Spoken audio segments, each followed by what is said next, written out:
I welcome you to learn English. வேலை முடிஞ்சிருச்சா? இது எப்படி இங்கிலீஷில் சொல்கிறது?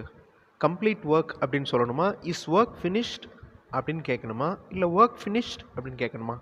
தமிழில் இருக்கிற வார்த்தையை அப்படியே இங்கிலீஷில் மாற்றணுன்னா, இப்போ வேலை அப்படிங்கிறதுக்கு ஒர்க், முடிஞ்சிருச்சா அப்படின்றத ஃபினிஷ்டு அப்படிங்கிற வேர்டு யூஸ் பண்ணி கொஸ்டின் மார்க் யூஸ் பண்ணால் கரெக்டான அர்த்தம் வந்துருமா?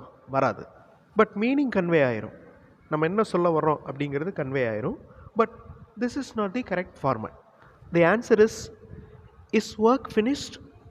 வேலை முடிஞ்சிருச்சா? இந்த finished அப்படிங்கிற verb past participle. அதே மாதிரி யார்கிட்ட பேசிகிட்டு இருந்தீங்க அப்படிங்கிறத எப்படி இங்கிலீஷில் சொல்கிறது? ஆன்சர் கண்டுபிடிக்கிறதுக்கு முன்னாடி I welcome you to this channel syntax. உங்களோட இங்கிலீஷ் கம்யூனிகேஷன் ஸ்கில் டெவலப் பண்ணுறதுக்கு வீடியோஸ் அப்லோட் பண்ணிட்டு வரேன். ப்ராக்டிஸ் பண்ணிட்டே இருங்க, கண்டிப்பாக டெவலப்மெண்ட் இருக்கும்.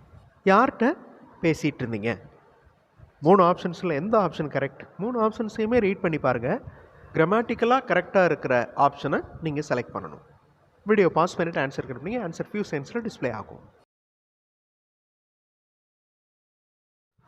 ஹூம் you where talking to.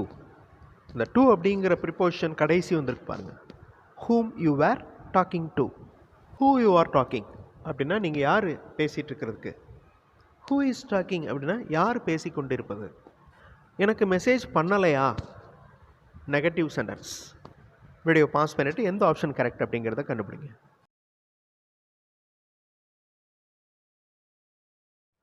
Didn't you message me. So இந்த மெசேஜ் அப்படிங்கிற அந்த வேர்டை இங்கே வேர்பாக நம்ம யூஸ் பண்ணுறோம். நாளைக்கு ஃப்ரீயாக இருக்கியா? ரொம்ப கேஷுவலாக கேட்குற சென்டென்ஸ் தான் இது. நார்மலாக நம்ம தமிழில் பேசுகிறப்ப கேட்போம். இதை எப்படி இங்கிலீஷில் சொல்கிறது? R you free tomorrow.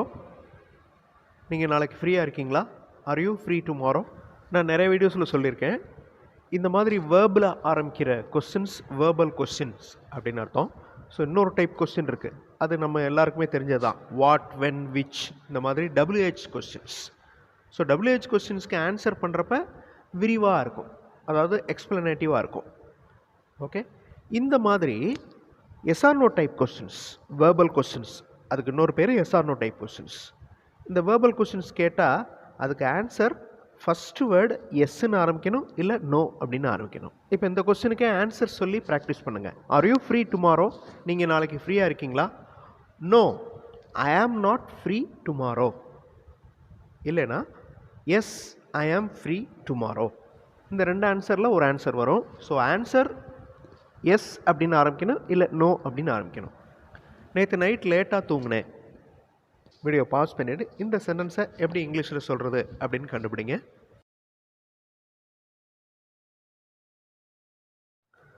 ஒரு சாதாரண சென்டென்ஸ். I slept. ஸ்லீப்போட past tense slept. I slept late yesterday night. நான் சொல்கிறத காது கொடுத்து கேளு. எப்படி இங்கிலீஷில் சொல்கிறது? 3 ஆப்ஷன்ஸே ரீட் பண்ணி பாருங்கள், எந்த ஆப்ஷன் கரெக்ட் அப்படிங்கிறத கண்டுபிடிங்க.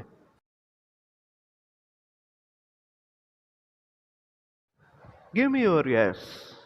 உங்கள் காதுகளை எனக்கு கொடுங்க அப்படின்னு டைரெக்டாக மீனிங் பார்க்கக்கூடாது, இதனுடைய இன்னர் மீனிங் தான் பார்க்கணும். கிவ் மீ யுவர் இயர்ஸ் அப்படின்னா லிசன் டு மீ அப்படின்னு அர்த்தம். இதே மாதிரி have your eyes on me அப்படின்னு சொல்லுவாங்க. கண்களை என் மேலே வையி அப்படின்னு அர்த்தம் இல்லை, என்னை பாருன்னு அர்த்தம். நீ வருவன்னு நம்பினேன்.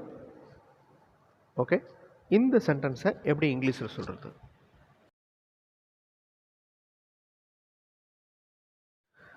ஐ believed you would come. I believed you would come. நீ வரலை, ஆனால் நீ வருவன்னு நம்பினேன். ஸோ நடந்த ஒரு நிகழ்ச்சி. ஸோ ஐ பிலீவ்டு பாஸ்டன்ஸில் இருக்கு. I believed you would come. Second sentence பாருங்களேன். You come, I expect. You, நீ, கம், வா, ஐ எக்ஸ்பெக்ட். ஸோ இதில் ஒரு ப்ராப்பரான சென்டென்ஸ் ஸ்ட்ரக்சரே இல்லை. அதே மாதிரி I would come, you believe. This is also wrong. So first option is the correct answer. I believed you would come. நீ வருவன்னு நம்பினேன். இந்த மாதிரி கேஷுவலாக இருக்கிற தமிழ் வாக்கியங்களை இங்கிலீஷில் சொல்லி ப்ராக்டிஸ் பண்ணுங்கள். அப்படி ப்ராக்டிஸ் பண்ணுறப்ப கேள்விகள் கேட்டு அதுக்கு பதிலும் நீங்கள் இங்கிலீஷில் ரெஸ்பாண்ட் பண்ணுற மாதிரி ப்ராக்டிஸ் பண்ணுங்கள். அதில் கிராமர் டவுட் வந்துச்சுன்னா நல்லா இங்கிலீஷ் தெரிஞ்சவங்ககிட்ட கேட்டு தெரிஞ்சுக்கோங்க. அந்த கிராமர் மிஸ்டேக்கை கரெக்டாக ஞாபகம் வச்சு அடுத்து அந்த மிஸ்டேக் வராமல் பார்த்துக்கணும். அடுத்த வீடியோவில் இன்னொரு இன்ட்ரெஸ்டிங்கான டாப்பிக்கோட பார்க்கலாம். தேங்க்ஸ் ஃபார் வாட்சிங் and thanks for your valuable comments.